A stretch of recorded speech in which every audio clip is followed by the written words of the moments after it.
ജോൺസേട്ടാ, നാളെ ജൂൺ 21 യോഗ ദിനമായിട്ട് നമ്മൾ ആചരിക്കുന്നുണ്ട്. എനിക്കാണെങ്കിൽ വെയിറ്റ് ഭയങ്കര കൂടുതലാണ്. എനിക്ക് എൻ്റെ തടി കുറയ്ക്കണമെന്ന് വളരെയധികം ആഗ്രഹമുണ്ട്. അപ്പോൾ അതിന് വേണ്ടിയിട്ട് ഞാൻ ഏത് തരത്തിലുള്ള യോഗയാണ് ചെയ്യേണ്ടത്? ശരിക്കും പറഞ്ഞു കഴിഞ്ഞാൽ നമ്മൾ യോഗ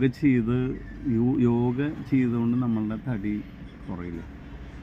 കാരണം നമ്മളെ ജീവിതശൈലി, പിന്നെ നമ്മുടെ ഭക്ഷണ ക്രമീകരണം, ഇതെല്ലാം റെഡി ആയതിന് ശേഷമാണ് നമ്മൾ എന്തെങ്കിലും എക്സസൈസ് ചെയ്താൽ തന്നെ ശരീരത്തിലേക്ക് അത് എഫക്റ്റ് ചെയ്യുള്ളൂ. യോഗ എന്ന് പറഞ്ഞു കഴിഞ്ഞാൽ നമ്മൾ പന്ത് കളിക്കുന്നു, ജിമ്മിന് പോകുന്നു, കരാട്ടെ, നീന്തൽ, ഷട്ടിൽ, ടെന്നീസ്, ഇതെല്ലാം കളിക്കുന്ന പോലെ ഹെവി ആയിട്ടുള്ളൊരു എക്സസൈസ് അല്ല. യോഗ എന്ന് പറഞ്ഞു കഴിഞ്ഞാൽ വളരെ ശാന്തമായി സമാധാനമായിട്ട് ചെയ്യുന്നതാണ്. അപ്പം നമ്മൾ ഭക്ഷണം വളരെയധികം ക്രമീകരിച്ചെങ്കിൽ മാത്രമാണ് യോഗ ചെയ്ത് കഴിഞ്ഞാൽ എഫക്റ്റ് കിട്ടുന്നത്. കാരണം യോഗ ചെയ്തുകൊണ്ട് മാത്രം ഒരിക്കലും നമ്മുടെ തടി കുറയില്ല. അപ്പോൾ തടി കുറയ്ക്കാൻ വേണ്ടിയിട്ട് യോഗ നമ്മൾ ചെയ്യണ്ട, അതിന് ചെയ്തിട്ട് കാര്യമില്ല.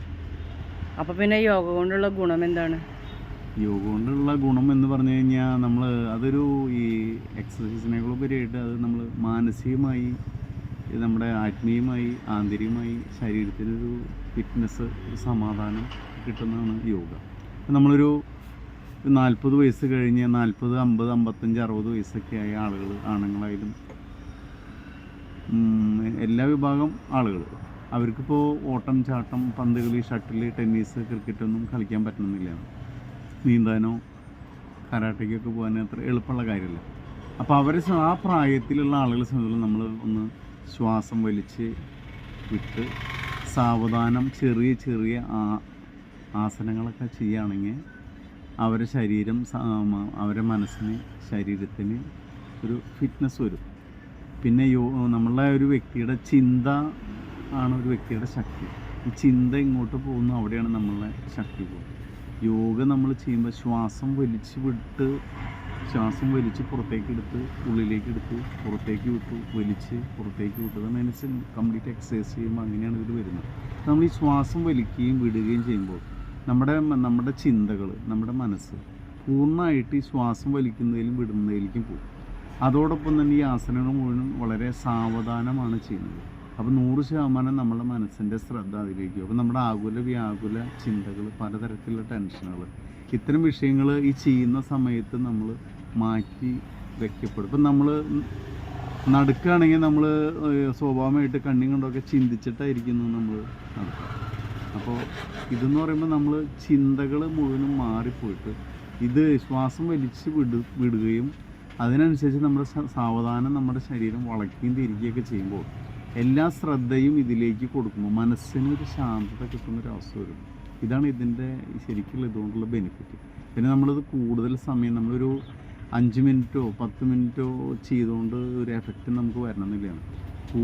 വളരെ സമയമെടുത്ത് കൂടുതൽ സമയം നമ്മൾ ചെയ്ത് നമ്മുടെ മനസ്സിനും ശരീരത്തിനും ഒരു ശാന്തി, സമാധാനം കിട്ടുന്ന പലതരത്തിലുള്ള ആസനങ്ങളിലൂടെ നമുക്ക് കടന്നു പോകാൻ സാധിക്കും. അതാണ് അപ്പോൾ മാനസികമായ, ആത്മീയമായ ഒരു സമാധാനം, ഒരു സുഖം. ഇതാണ് ശരിക്കും യോഗ കൊണ്ട് ഉദ്ദേശിക്കുന്നത്. ശരീരത്തിന് ഗുണം ഉണ്ടെങ്കിലും നമ്മൾ ഭക്ഷണ കാര്യങ്ങൾ ശ്രദ്ധിച്ചില്ലെങ്കിൽ ഇതിൻ്റെ ബെനിഫിറ്റ് കിട്ടില്ല. അപ്പോൾ നമ്മൾ ചോറ്, ചാറ്, പഞ്ചസാര, മൈദ, ഇത്തരം വസ്തുക്കളൊക്കെ നമ്മൾ ഒഴിവാക്കിയെങ്കിലാണ് നമ്മുടെ വെയിറ്റ് കുറയാനുള്ള സാധ്യതയുള്ളൂ. നമ്മൾ പഴങ്ങൾ, ഫ്രൂട്ട്സുകൾ, പച്ചക്കറികളെല്ലാം നമ്മൾ കഴിക്കും. ഇപ്പോൾ നമ്മളിപ്പോൾ ഇറച്ചി കഴിക്കാം, മീൻ കഴിക്കാം, മുട്ട കഴിക്കാം, പാല് കഴിക്കാം, എല്ലാം കഴിക്കാം.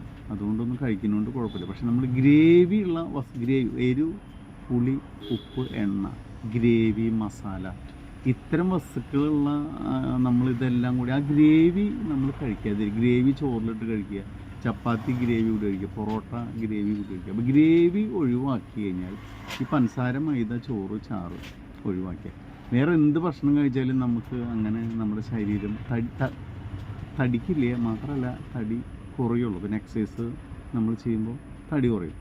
അതോടൊപ്പം തന്നെ യോഗ നമ്മൾ ഈ ഭക്ഷണം നന്നായി ക്രമീകരിച്ചിട്ട് നമ്മൾ യോഗ ചെയ്യുകയാണെങ്കിൽ നമ്മളുടെ വെയിറ്റ് കുറയും. അതോടൊപ്പം തന്നെ നമുക്ക് നമ്മുടെ മനസ്സിന് ഒരു സമാധാനം, ശാന്തി എല്ലാം ഉണ്ടാക്കിയെടുക്കാൻ സാധിക്കും. നമ്മൾ 100% കോൺസെൻട്രേഷൻ കൊടുത്ത് ശ്വാസം വലിക്കുക വിടുക എന്നുള്ള സിസ്റ്റത്തിലേക്ക് നമ്മൾ കോൺസെൻട്രേഷൻ ചെയ്ത് പോകുമ്പോഴാണ് ഈ ബെനിഫിറ്റ് നമുക്ക് കിട്ടുന്നത്. ഇതാണ് യോഗ കൊണ്ടുള്ള ഞാൻ മനസ്സിലാക്കിയിട്ടുള്ളത്. ഞാൻ എല്ലാ തരം എക്സസൈസുകൾ ചെയ്ത് നോക്കിയിട്ടുള്ള ആളാണ്. നമ്മൾ ചെറുപ്പം തൊട്ട് തന്നെ ഈ ഫുട്ബോൾ, ഷട്ടിൽ, ക്രിക്കറ്റ്, ഓട്ടം, ചാട്ടം, നീന്തൽ, യോഗ, കരാട്ട എല്ലാം നമ്മൾ പരീക്ഷിച്ച് നോക്കിയിട്ടുണ്ട്. അപ്പോൾ നമുക്ക് കുറച്ച് സമയം കൊണ്ട് കൂടുതൽ ബെനിഫിറ്റ് എന്ന ലെവലിൽ എനിക്ക് ഏറ്റവും കൂടുതൽ കുറച്ച് സമയം കൊണ്ട് കൂടുതൽ ബെനിഫിറ്റായിട്ട് തോന്നിയിട്ടുള്ളതാണ് നീന്തൽ. കാരണം നമ്മൾ മറ്റുള്ളതിനേക്കാൾ ഉപരിയായിട്ട് വളരെ കുറച്ച് സമയം കൊണ്ട് തന്നെ കൂടുതൽ എഫക്റ്റ്. കാരണം അതിൽ യോഗയിലുള്ള പോലെ ശ്വാസം വലിച്ചു വിടുന്ന സിസ്റ്റമുണ്ട്. നീന്തുമ്പോൾ നമ്മൾ നിലയില്ലാത്ത വെള്ളത്തിൽ നിന്നാൽ അശ്രദ്ധയിൽ നമുക്ക് നമ്മുടെ ചിന്ത 100% ഇതിലേക്ക് പോവുകയും ചെയ്യും.